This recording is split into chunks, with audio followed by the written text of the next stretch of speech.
Clear हा एक French शब्द आहे आणि त्याचा खरा अर्थ होतो क्लिअरली.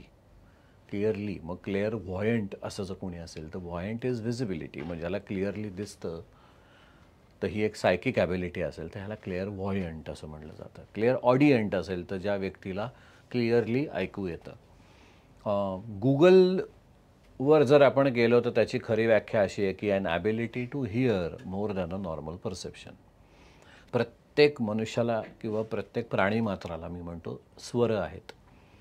तर हे स्वर जेव्हा कानावर पडतात तर त्याच्यातनं येणारी किंवा उद्दीपित एमिट होणारी जी साऊंड एनर्जी आहे ह्याच्यावरनं क्लिअर ऑडियंट माणसाला त्या चैतन्यातनं काय घडणार आहे आणि काय घडू शकतं ह्याचा अंदाज फार आधी येतो.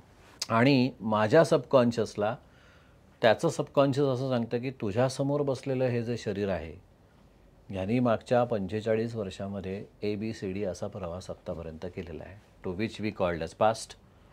मी म्हणतो बरं हरकत नाही, मग आता इथून पुढे काय आहे. मग पुन्हा तो सबकॉन्शियस माझ्या सबकॉन्शियसला असं सांगतो की हां इथून पुढच्या 10 वर्षात ना क ख ग ग असे 4 महत्त्वाचे टप्पे होणार आहेत. मग पुन्हा माझा सबकॉन्शियस असा प्रश्न विचारतो की मग ह्यातलं त्याला काय आत्ता माहिती असणं गरजेचं आहे आणि काय आत्ता सांगायचं नाही किंवा ती वेळ आलेलीच नाही आहे. आता ही प्रोसेस व्हायला वेळ किती लागतो. मला आता 3 सेकंद खूप होतात. फक्त असं आहे की समोरच्याच्या कर्मामध्ये जे लिहिलेलं आहे ते सांगायचंच फक्त काम मी करतो.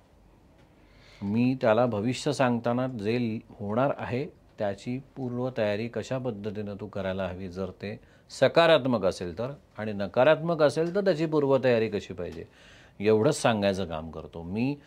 समोरच्याला अनुकूल वाटेल असं भविष्य कधी सांगितलं नाही. आणि क्लिअर ऑडियंट या फील्डमध्ये किंवा ज्याला सायकिक ॲबिलिटी असते त्याच्या अंडर हे येऊ शकतही नाही.